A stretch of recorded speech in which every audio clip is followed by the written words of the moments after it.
दरम्यान उद्धव ठाकरेंच्या रामरक्षा पठणावरून भाजप चांगलीच आक्रमक झाली। अमरावतीमध्ये भाजपचं शक्ती प्रदर्शन सध्या सुरू आहे।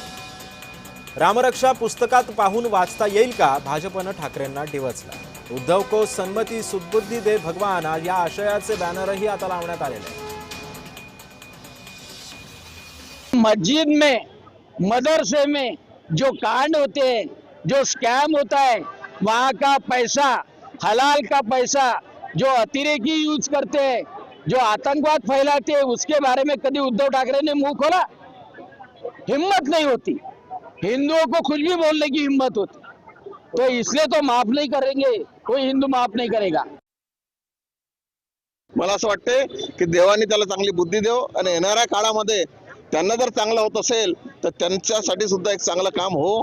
कारण आता तुम्हाला सांगतो, उद्धवजीच्या सोबत उद्धवजीचा पोरगा सुद्धा पप्पानी काही सांगितलं नाही, मला जे वाटते ते सुरू, अशी जी भूमिका होती ती सुद्धा येणाऱ्या काळात सुधारल्याशिवाय राहणार नाही। मी तुम्हाला सांगतो की आता ते भाजपचा शर्ट पकडण्याच्या मार्गावर आहे उद्धवजी, हे प्रामुख्याने या ठिकाणी आपल्याला दिसत आहे।